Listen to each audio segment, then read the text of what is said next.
That's where I want to stay.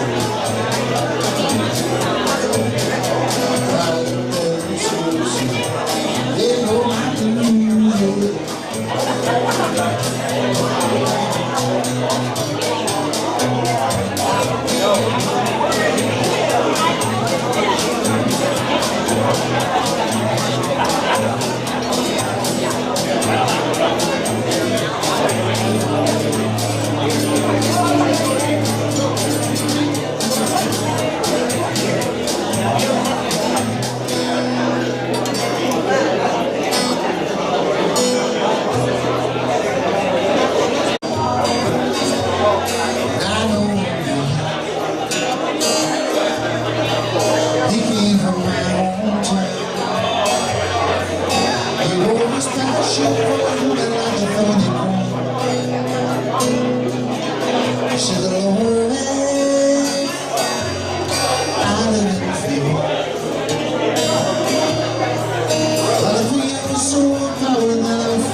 Sliding away.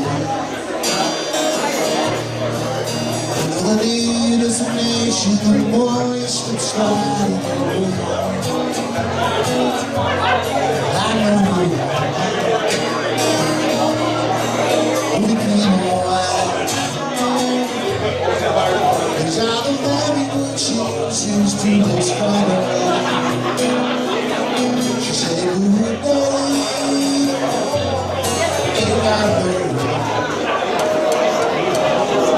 She said the black days were lying there for the things that might have been.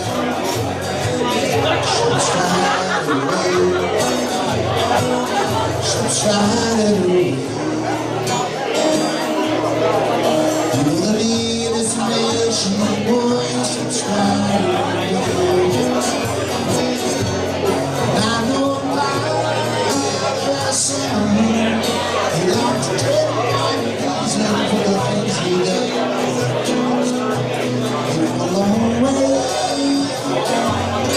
just too much pain. Because he boys be sleeping, turn around and headed home to stay. Slip sliding away. Slip sliding away. You really need destination, boys, slip sliding away. God only God makes his plan. The information available to the mortal man. When slip sliding away, slip sliding away, slip sliding away, slip sliding away. Destination, boys, I'm sliding away.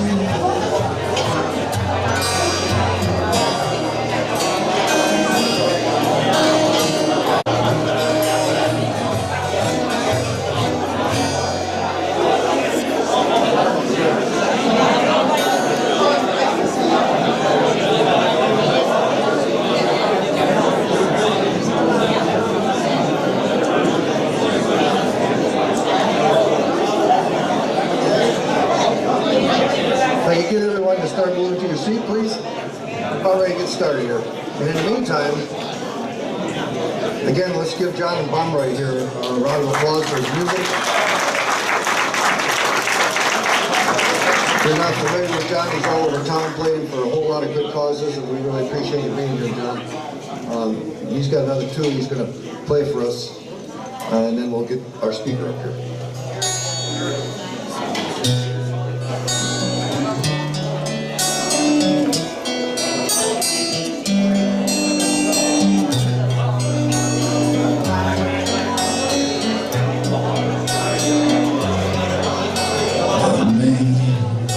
Embrace how sweet the song.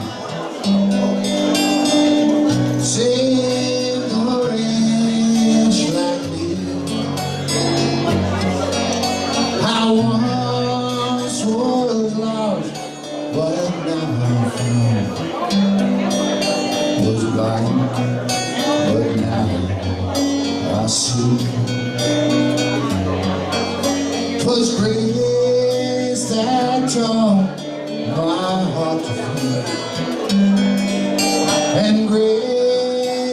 I feel relief. Our precious one, that grace of love, our friends, believe. Through many dangers, toils and sin, I have already come. 'Tis grace that brought me safe this far. Grace, made home. When we've been here 10,000 years, bright shining as the sun,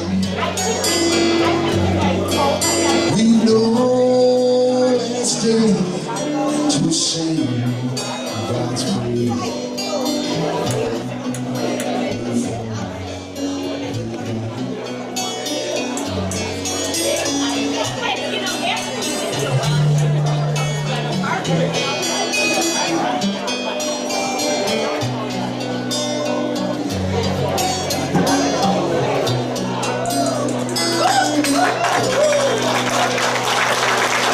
Thanks, everybody.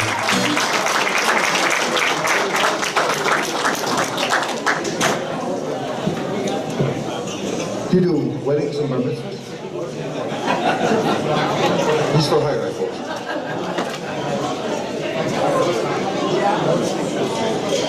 I got a special request. All you students that are cleaning over there,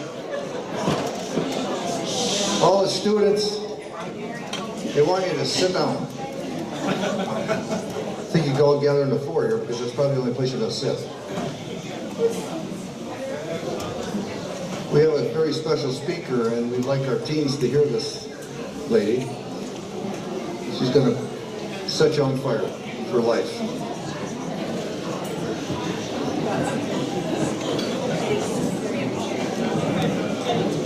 You'll get their seats, just a minute.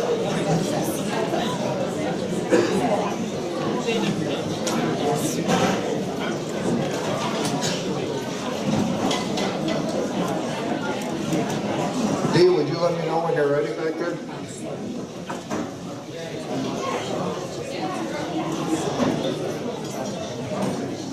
What was that? Ready? All set?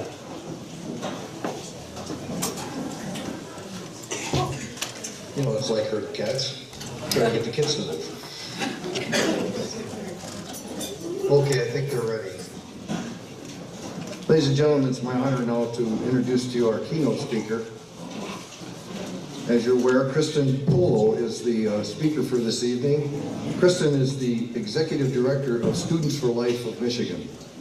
10 years ago, as a high school student, she dedicated her life to ending abortion. Today, she encourages other young people to do the same. As a Director of Students for Life of Michigan, she seeks to develop passionate and professional lifesavers on campuses in every corner of our state. This drive has led Kristen to start dozens of pro-life student groups, train thousands of students in pro-life advocacy, and has recruited countless individuals for the pro-life movement. Kristen and her husband Trevor live in Lansing, Michigan. Excuse me. And I would like for you right now to give Manistee County a welcome to Kristen Polo.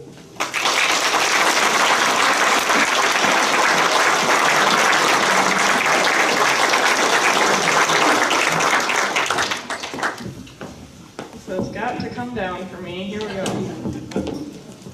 Well, good evening. How are you? Good evening. Am I screaming at you, or is this okay? All right. We want to hear you in the back, so. All right. So keep screaming? Yes. Okay. Well, I am so honored and excited to be here tonight on what I think might be the first day of spring for all of you. I don't know. I had my own banquet for Students for Life of Michigan last night in Lansing, and I was just praying all week, let the roads be clear, please God, and you guys were probably feeling the same way. Well, I'm so honored to be here tonight. I know from experience that this organization is the reason that Michigan is one of the most pro-life states in the country. So there is nowhere that I would rather be than here with you tonight, celebrating and strengthening the work of Right to Life. So thank you for joining us and making this important evening possible. As you heard in my introduction, I work for Students for Life of Michigan. So no, I am not a student, just to clarify. I graduated from the University of Michigan in 2013, and at that point decided to work full-time in the pro-life movement as a missionary to Michigan's high school and college campuses. And along with about 5 other staff members, I work on more than 50 high school and college campuses throughout the state. And our job is to support pro-life student groups and train up young leaders for this cause, and we're the only statewide organization in Michigan that works exclusively to equip these young people and to lead the fight against abortion. I have worked full-time in the pro-life movement for about 5 years now, and I often feel as if I am unfairly blessed by the opportunity to do this work for Students for Life in Michigan, because I get to be on the college campus every day experiencing firsthand how the abortion industry is losing to the pro-life generation. But I say that I feel unfairly blessed because I know that there are millions of pro-life people throughout this entire country whose only insight into this issue is the negative news headlines that they read and the constant bombardment by Planned Parenthood in the culture. And I know that that can be very discouraging, and I think it's caused the average person to mistakenly believe that we're fighting a losing battle. And I can see the reason for their discouragement. Our movement has certainly faced our fair share of disappointments over the last 45 years. I know some of you in this room at one point or another have felt discouraged yourself. Many of you have been fighting for this cause longer than I have even been alive. Many of you remember a time when abortion was illegal and you long to go back to that point when life was protected. Maybe you've counseled women who have ended up having abortions despite the love and support that you sought to provide them, and you know all too well how difficult it can be to mourn alongside them in the face of that loss. These experiences, compounded for 10, 20, or 30 years, might cause some of us to rightfully feel defeated or exhausted. But despite the events that have contributed to these feelings, I believe that we should be encouraged by how far we've come. I believe that we have reason to feel hopeful and that there's so much opportunity on the horizon. So tonight what I want to do with you is revisit some of the hard moments in the pro-life movement's history that have caused us to feel some discouragement. But I also want to provide insight into how even in the face of our movement's greatest setbacks, we have been able to move forward towards victory. Because if I were to leave you with just one thing tonight, my desire is that you would be encouraged by how far we've come and how bright the future of our movement is. And my hope is that that encouragement will motivate you to sacrifice harder than ever before for this cause. Because if you do, we will win. So, first I want to take you back to 1992. This was the year that the Supreme Court decision, Planned Parenthood v. Casey, was handed down. As some of you might remember, there was great optimism before this decision. Many people believed that overturning Roe v. Wade wasn't just possible, but that it was likely to happen due to the composition of the Supreme Court. And all of our strategic efforts as a movement were being poured into this, which meant that Planned Parenthood v. Casey was going to be a landmark decision. And when the Supreme Court failed to overturn Roe v. Wade in this case, it was a devastating loss for the pro-life movement. To add to our disappointment, 1992 brought the election of Bill Clinton, the first United States president who was publicly committed to keeping abortion legal. You might remember his safe, legal, and rare slogan. Abortion numbers had also been steadily rising in the late 80s and early 90s and had surpassed 1.6 million per year. The GOP was considering removing the anti-abortion platform from the Republican Party, and we were even losing in the court of public opinion. In the early 90s, only about 30% of Americans identified as pro-life. Now, I was only about a year old in 1992, so I really didn't have much of an opinion on all of this. My greatest concern was like my pacifier falling out of my mouth. But I can only imagine the level of discouragement that our movement was facing. Now, of course, from where we stand today, it's easy to see that 1992 did not mark the dire end of the pro-life movement. In fact, there were legal openings granted in Planned Parenthood v. Casey that have been an enormous blessing over the last 25 years. An article published in the National Review on June 29th of last year by my friend Dr. Michael New highlights some of the silver linings that came with this case. When Planned Parenthood v. Casey threw out the trimester framework that was invented in Roe v. Wade, it paved the way for the state regulation of abortion, which has been a great friend to us in Michigan. As a result, our nation has seen a great number of state laws on abortion that have saved countless lives. Since 1992, the number of states with parental involvement laws has increased from 20 to 37. The number of states with informed consent laws pertaining to abortion has increased from 18 to 35.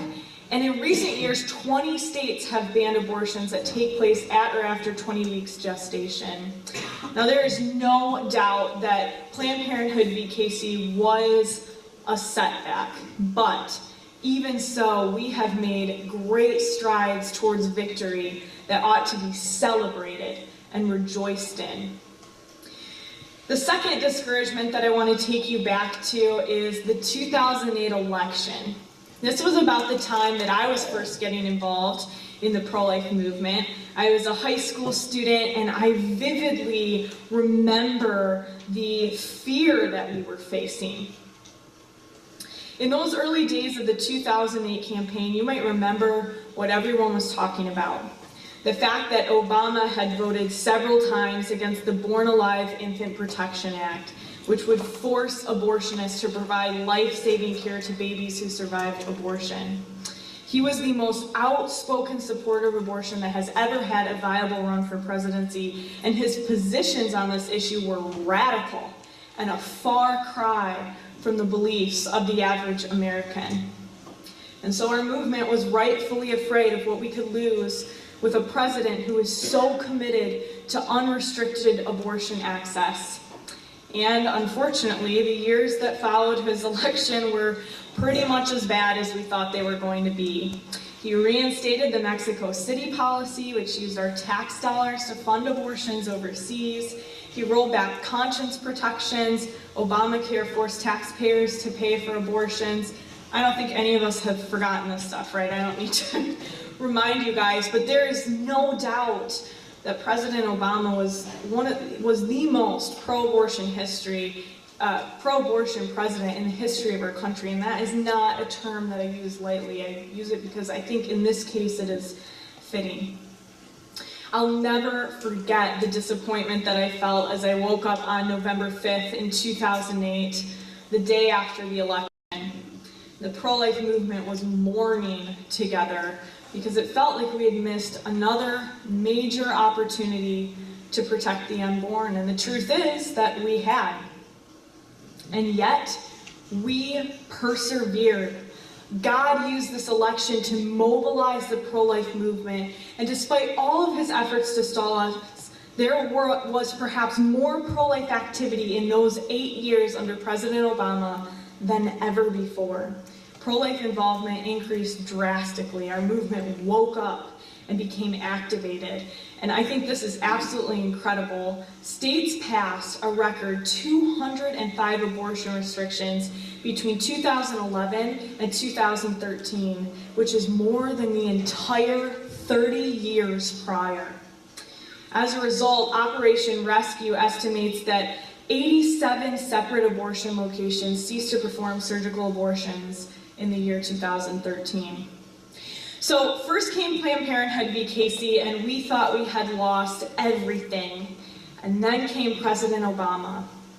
But instead of waving the white flag and mourning the end of the pro-life movement, we stood up together with one voice, louder and stronger than ever before. We saw that the future of the pro-life cause was on the line, and we fought hard to protect it. And as a result, the pro-life movement made miraculous progress during the Obama presidency, showing us that we can not only withstand, but overcome even the greatest of setbacks. One final example that I know has caused discouragement for many of us took place quite recently. In 2015, David Daleiden and the Center for Medical Progress began releasing undercover videos that show the world just how dirty the abortion industry is. These videos uncovered Planned Parenthood's sale of babies' body parts. They included crass jokes about the mutilated bodies of the unborn and detailed gruesome language of illegal abortion procedures. When these videos first hit the internet, I was so hopeful. I thought, finally, the world has seen and will know. And yet, the world turned their eyes. They chose to look away. There was a media blackout. Despite these videos being all over our social media pages, they somehow weren't listed as trending, and they weren't being talked about by local or national news sources. And then even when these videos were seen, people used every excuse imaginable to ignore the footage. They claimed that the source wasn't credible, that the footage was heavily edited, or that none of it really mattered because Planned Parenthood still does good things. I really thought that these videos would change things, and I felt a righteous anger when it seemed as if they did not. And yet there were, as always, still reasons to rejoice. These videos led to Planned Parenthood being defunded of millions of dollars in state funding. We got closer to defunding Planned Parenthood federally than we ever have before. And on campus, where I do my work, we had countless students reach out to join pro-life groups saying that they had seen the undercover videos online and had been excited to get involved ever since. From the perspective of someone who works with college students, these videos provided a revival that I did not expect to see. There were young people who had never given a thought to the issue of abortion before, who were suddenly all in, eager to do anything in their power to make a difference for men, women, and the unborn. In my role as a missionary to Michigan's high school and college campuses, I have great reason to face disappointment. You would have to be living under a rock to not know that there is a battle raging for the hearts and minds of America's youth. But I still have reason to rejoice. Before I can share what there is to rejoice in, I have to tell you the bad news. And that is that the college campus is at the heart of the abortion battle in America. College philosophy and ethics courses, which at most schools are required for all students, are teaching the best arguments that pro-choice philosophers have to offer. And no, they are not exploring the pro-life defenses against those arguments. At the University of Michigan, where I went to school, some of the most notorious abortion providers in the nation are actually teaching courses. One of them was uncovered in those undercover videos of Planned Parenthood. School administrators are also making it difficult for pro-life students to share their message by restricting their free speech. Here in Michigan, this is a surprisingly difficult problem on Christian campuses. You can ask me stories afterwards. It's a big frustration of mine. Pro-choice organizations like Planned Parenthood are marketing to these young people as early as middle school with cute hats and pretty pink stickers and t-shirts and relevant catchphrases. And then to top it all off, there are little to no resources available for pregnant students at most schools. And all of this comes together to send a very clear message to students. And that is that academia accepts abortion and that there is no room for dissenting opinions or unplanned pregnancies on campus. And as a result, the highest number of abortions are performed on college-age women. Our team at Students for Life in Michigan witnesses the devastating impact of these actions and policies. It is extremely rare to see a pregnant student on campus. I was just talking to the president of the Students for Life group at U of M last night, and she said in all her time on campus, she has seen just one pregnant student. And that was the case for me when I was there as well. And this doesn't line up with the college culture, right? The partying, the drinking. We know that pregnancies are taking place, but college women are choosing abortion at an alarming rate. And on top of that, hundreds of thousands of students each year in Michigan alone are being taught that morality is settled. Abortion is permissible through all 9 months of pregnancy for any reason whatsoever. You see, by focusing their efforts on the college campus, the abortion industry has been able to create a culture change. There has been a worldview shift over the last several decades, and these changes are significant. I'm sure many of you in this room would say that college is a drastically different place today than when you were there. I have only been graduated for 5 years now, and I can already say that. But what I'm encouraged by, and what I think all of you should be encouraged by, is that despite this radical culture shift and the money that is being spent to topple our cause and the abortion industry's most aggressive efforts, the battle for the hearts and minds of America rages on. The pro-life movement is growing and gaining ground. Here in Michigan, over the last 4 years, the number of pro-life student groups has more than doubled from 20 to over 50. In the last 2 years, we have had 8 students graduate college to go on and work full-time in the pro-life movement as missionaries like me. And while administrators do nothing to support pregnant and parenting students on campus except refer them to Planned Parenthood, our students are throwing baby showers for them. They are starting scholarship funds for these students, and they're being a support for these women when no one else is. So these students, similar to these situations I've shared with you tonight, these students have shown me that we can go up against swanky abortion giants like Planned Parenthood and win, because all of the money and all of the marketing in the world can't cover up the reality of abortion. So we've looked back at some tough moments tonight, and what have we learned? What have the last 45 years and the current state of America's college campuses taught us?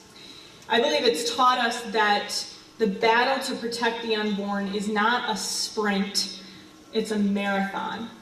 And we have been running this race for 45 years, so it would make sense that we'd be getting a little bit tired. But I can tell you from personal experience that the hardest part of a race is the end. And we are so close, closer now than ever before. But in order to get the pro-life movement to the finish line, we have to keep ramping up our efforts, because the closer we get to victory, the harder the other side is going to fight, and we are seeing it happen. In order to ramp up our efforts, we need to raise money, and that's what we're here to do tonight, right? Now, before we talk about the financial needs of this organization, I want to tell you a quick story that I think shows how important it is to support the work of organizations like this one. So I want to take you back one more time, this time to Valentine's Day. Many years ago, a woman named Sharon found herself at a pregnancy center in Jackson, Michigan.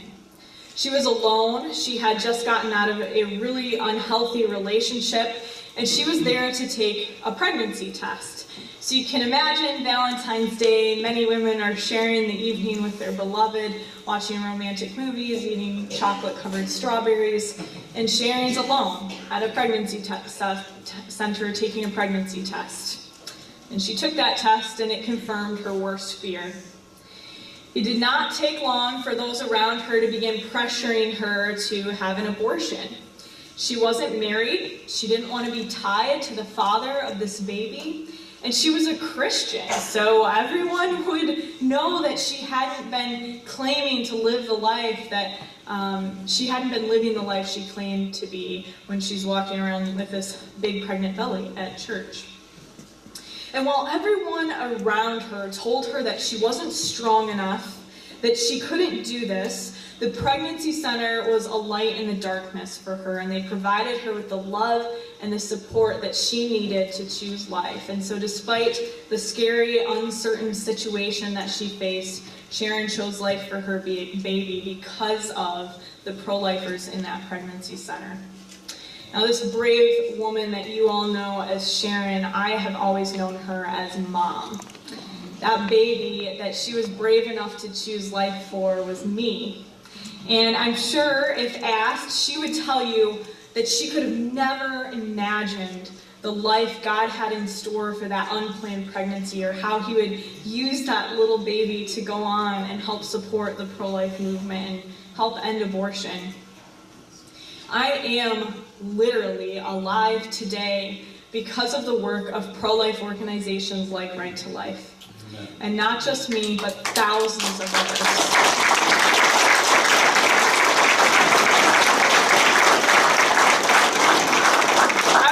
By a pregnancy center, but there are countless lives that were only saved because of the work of this organization that was willing to walk with these women when no one else would.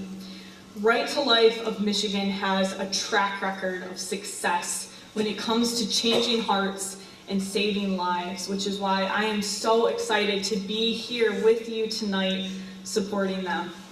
So I leave you with this. We have a new president, we have a new Supreme Court judge, we have thousands of young people committed to serving this cause. I truly believe that we are on the path to victory, but we need all hands on deck to make it happen. So I hope that you will join me tonight in committing to get involved in this movement in a bigger way, whether that means volunteering or hopefully by donating more financially than you ever have before. We all know how bad abortion is. We know how big of a problem it is, and we know how it is destroying families right here in our own community.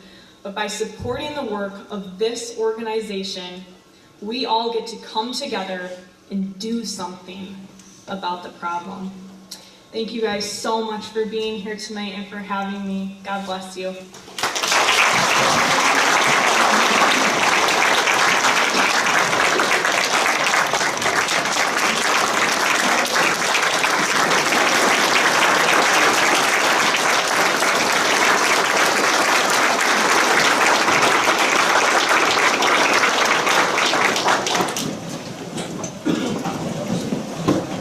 Thank you, Christian. I tell you, with people like Logan locally here sharing that message, and Christian sharing that message and going in our colleges and our high school campuses, we're in good hands, folks. We're in good hands. Speaking about being in good hands, I'm not quite sure what happens when I come to Manistee. Used to be, I would sit at the table and they had the sheriff sitting with me. Well, then he retired and now they got the chief of police sitting with me. I'm not sure if they just want to keep me protected or they want to keep an eye on me. I'm not sure what it is, but we had some good conversation at the table. You know what Christian shared for here in Michigan, I want to kind of zero in on what has happened right here in our state. You folks are involved with an organization. Manistee Right to Life is an affiliate of Michigan Right to Life. We've got about 100 affiliates statewide. And it's because of people like you all across the state working together that we have accomplished the things that have been done for the Right to Life movement. I'm just going to share a few of those things with you. At one time, the abortion rate among minors was so high, we realized we have to do something about this. Because of pro-life legislation, because we have voted people into office that make decisions in Lansing, and we have a pro-life attorney general, and we now have a pro-life governor, laws were passed. and we have seen the abortion rate among minors drop by almost 90%, because of that. We have passed more pro-life. Christian talked about the number of pro-life laws that have been passed nationwide. Michigan has passed more pro-life legislation than any other state in the nation. Again, because of you folks supporting this cause and supporting those people that represent us down in Lansing. At one time, Michigan had 72 freestanding abortion clinics. Because of right-to-life people voting in Michigan legislature, because of an attorney general that was willing to enforce the laws, that number went from 72, now there's only 17 that are in the state of Michigan. So this last general election, our PAC, our political action arm of Right to Life of Michigan, to get endorsed by Right to Life of Michigan, you don't just say, hey, will you endorse me? And we go, oh, sure. You have to sit down with a group of people who will grill you. And they will ask you questions. And you have to answer appropriately on every question. And if you don't get our endorsement. And once you get our endorsement, it carries a lot of weight. In the last general election, of 200, I think it was 289 endorsements, 88% of those people won their races. No other organization in the state has that kind of record of endorsing candidates and seeing them elected into office. And the nice thing about it is that's for the first time since 1988, Michigan carried a pro-life president into the White House. Give yourself a round of applause.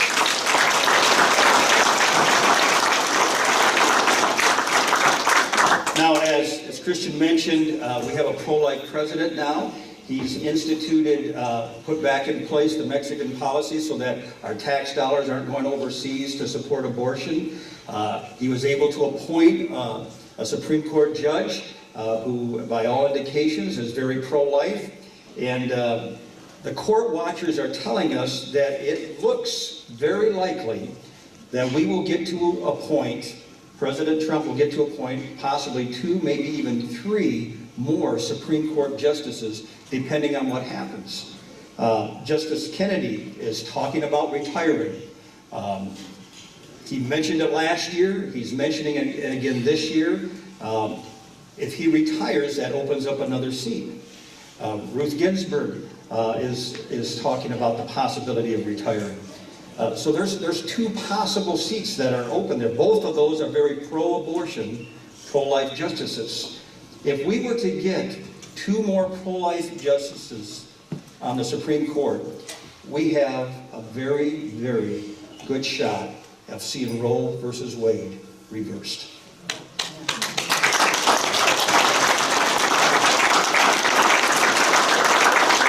Now, what happens when Roe v. Wade gets reversed?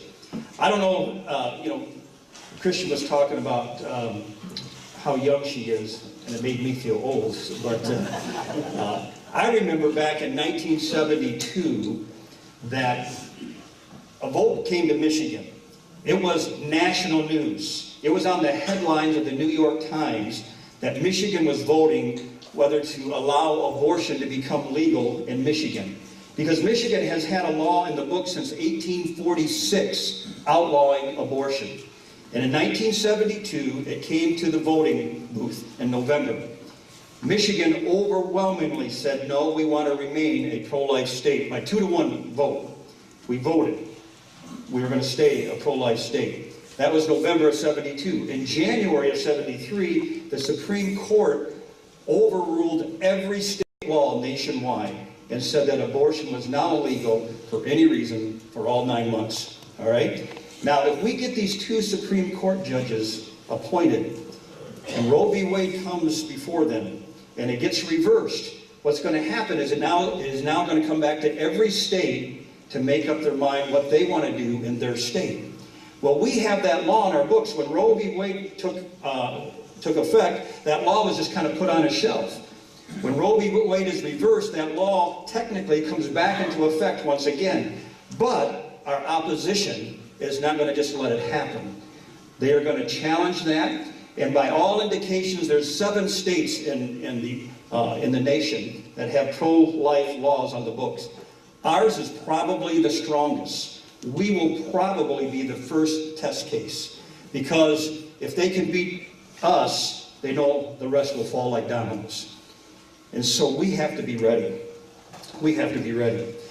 When Roe v. Wade is reversed, and that could happen as soon as 3 years, maybe 5 years, there are cases waiting that we don't really want to push to the Supreme Court right now. We want to wait till we know we got the majority vote there. And when that happens, we need to be ready. Planned Parenthood does not want us to win. They do not want us to win these midterm elections. I don't know, most of you folks realize this, but Planned Parenthood, Logan mentioned it in his speech, receives over $500 million in tax dollars. They have already said that they're going to spend $30 million in the midterm election. Now, I can't figure out why we give them tax dollars so that they can turn around and use the money we're giving them for election purposes, but that's another issue. They don't want us to win the midterm elections. We have to. We have to have pro-life legislators in Lansing. We have to have an attorney general that's a pro-life attorney general. We have to have a governor that's a pro-life governor. I would love us to have a pro-life United States senator to send to Washington, D.C. I think it's time for Debbie Stabenow to retire.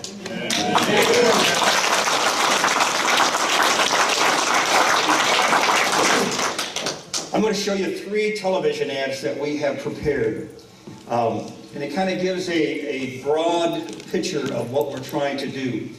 The first one you're going to see deals with repeat abortions. 49% of all abortions performed in Michigan are repeat abortions. And the first TV ad is going to be taking a look at that. The second ad is going to be about getting out to vote for this midterm election. We need to unseat Debbie Stabenow. We need a pro-life governor. We need a pro-life attorney general. We need pro-life people to represent us in Lansing.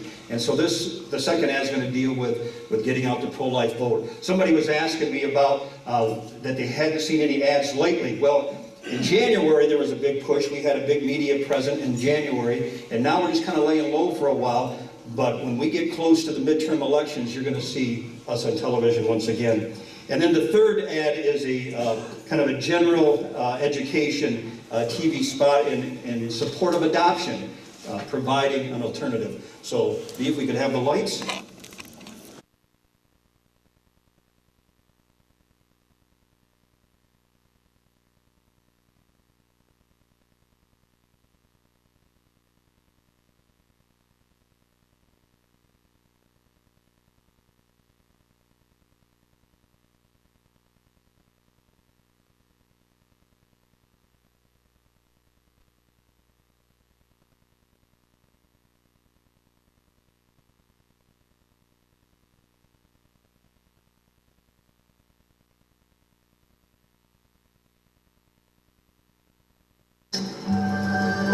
The clock ticks, all is calm, and you realize there is still a voice.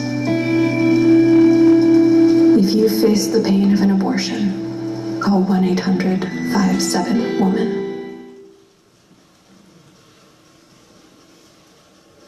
Whether strong or weak, every person is equal under the law. At crucial points in our history, this idea has given our nation a hope and a vitality unlike any other on earth. The answer to which political candidate to vote for, and how to bring hope and vitality back to our nation, has always been one and the same. Start with life.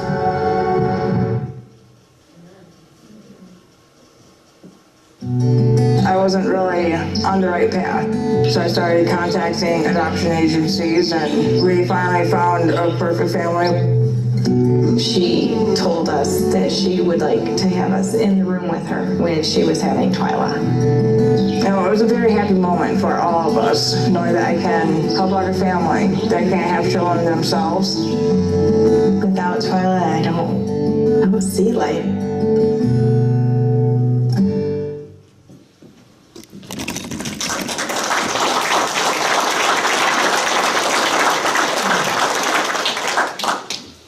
to do something about it. We're looking at now numbers approaching 60 million innocent unborn children that have died because of abortion. It's time to stop the Holocaust. It's time to get ready for Roe v. Wade to be reversed and for Michigan to once again be a pro-life state. Now that's going to take money, and that's why we're here. This is the major fundraising event that Manistee County puts on for Right to Life in Michigan, and we're glad that you came here tonight. In your program, on the inside cover of your program, there's a list of individuals there. It says Benefit Challenge sponsors. Now there's a couple of names that should have made it on here that, my mistake, I either didn't get it to the printer quick enough, or I just lost it in the fray of doing things, and so I apologize. But these individuals that are listed here, they have already pledged or given to Right to Life in Michigan, and I want to make sure I get this right, $3,245. Let's give these folks a hand.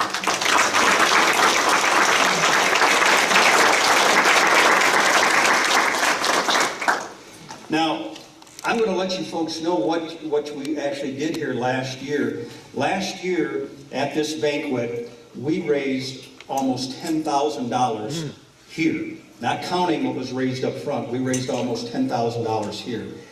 I would like to challenge you tonight to at least meet that, if not exceed that. Because see, we're trying to build up the funds that are going to be necessary for this Roe v. Wade. Because we know that Planned Parenthood is going to pour money into this. We know that George Soros is going to pour money into this. We know that the liberal celebrities and media are going to do all they can to make sure that abortion stays legal in Michigan. So we've got to be ready. And so we're trying to build what we call a war chest now, so that in 2 years, 3 years, when this happens, we're ready to go. Because we can't wait. And then when it comes down to the issue at hand and say, now we've got to raise $3 million.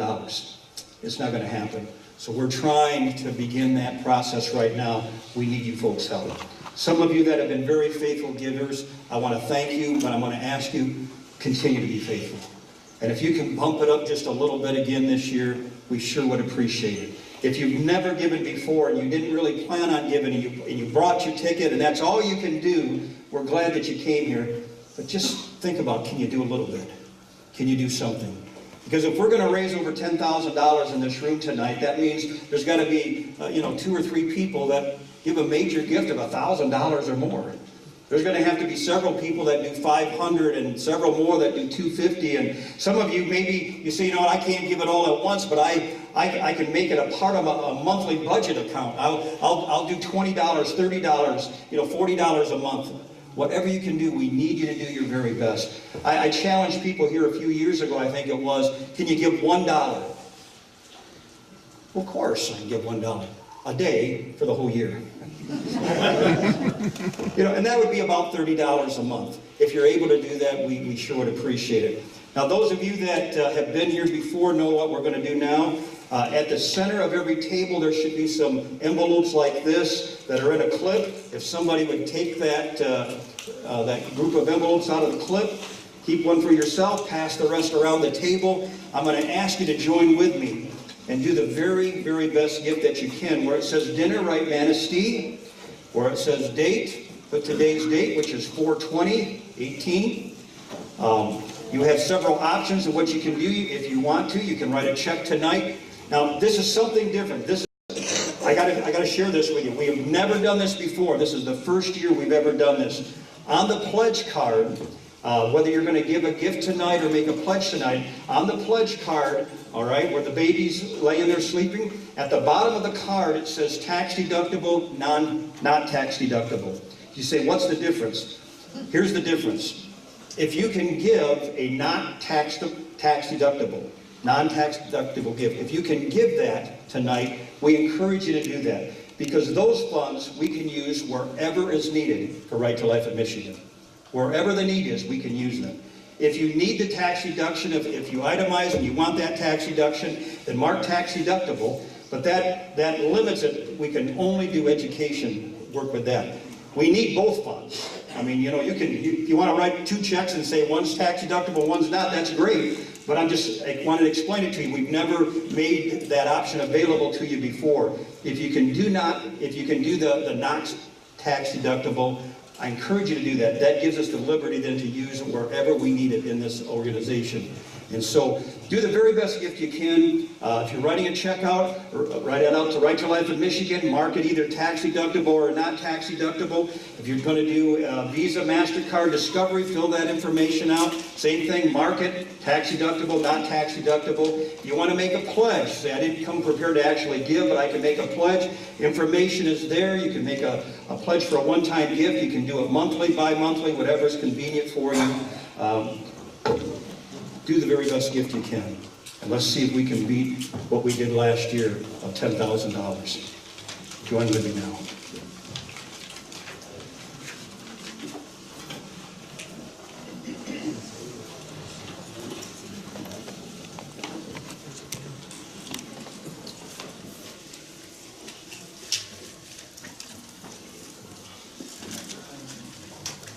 As you're filling this out, I try to say this at every dinner. If you're not sure how much to give, just sign your check, leave it blank. We will reach our goal.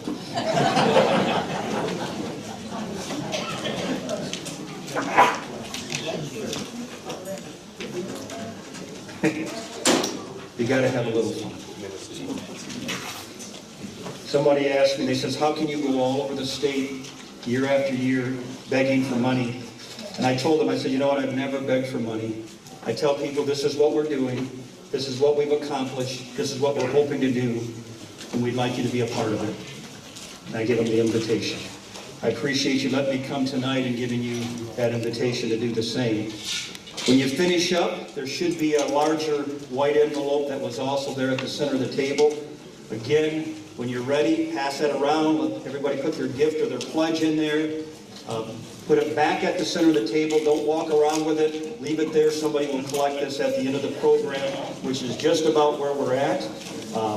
On behalf of Right to Life in Michigan and Manistee Right to Life, I want to say thank you. God bless you.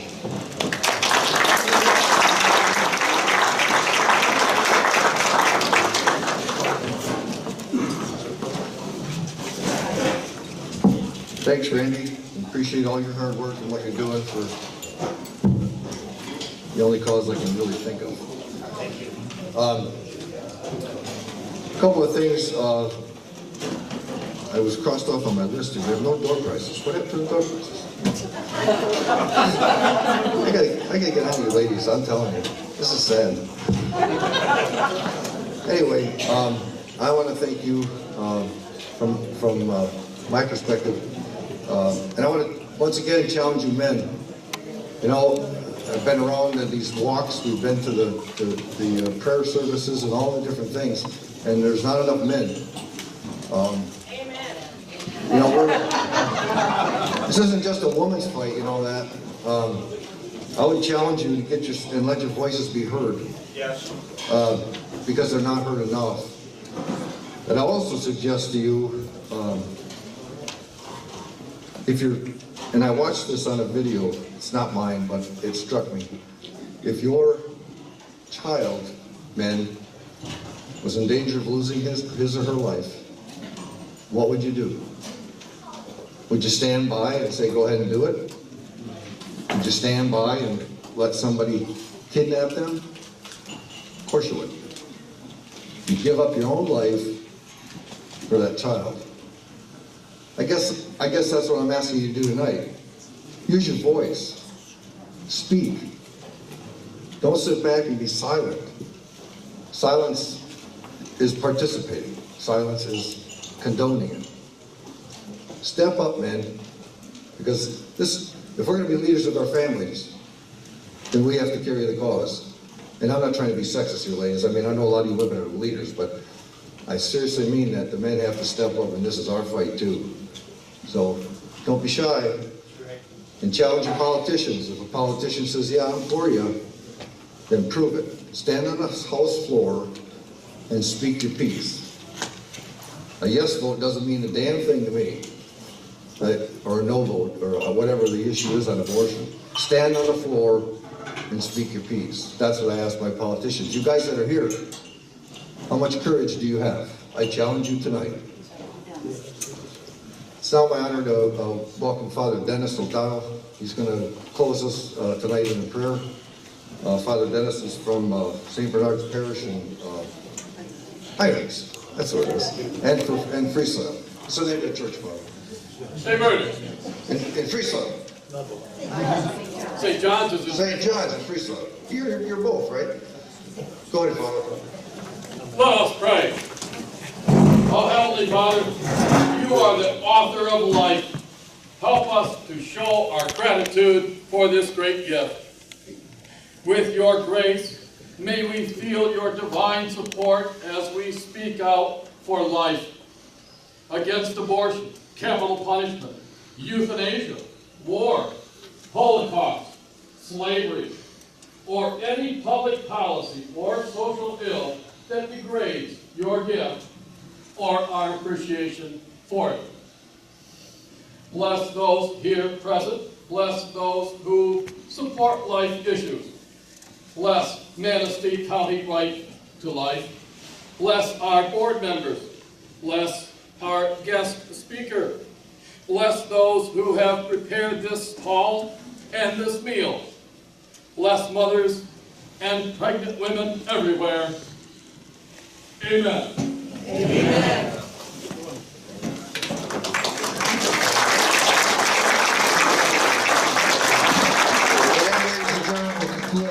Thank you very much. Everyone have a safe trip home. Enjoy a little fellowship if you like.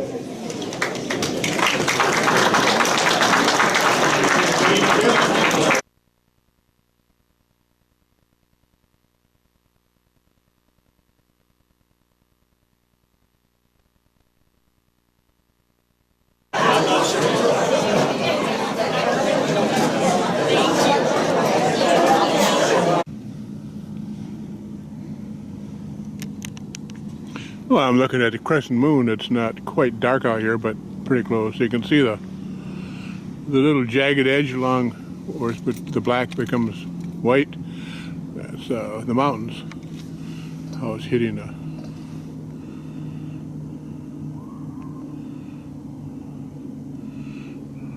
the mountains on the moon.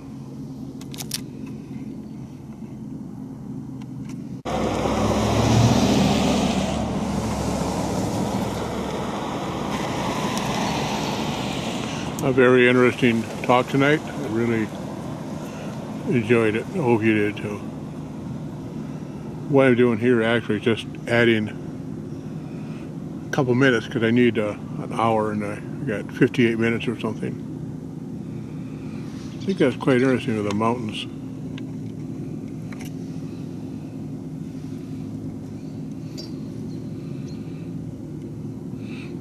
That section has got it's kind of brown almost. It's got a name, but I don't know what the name is.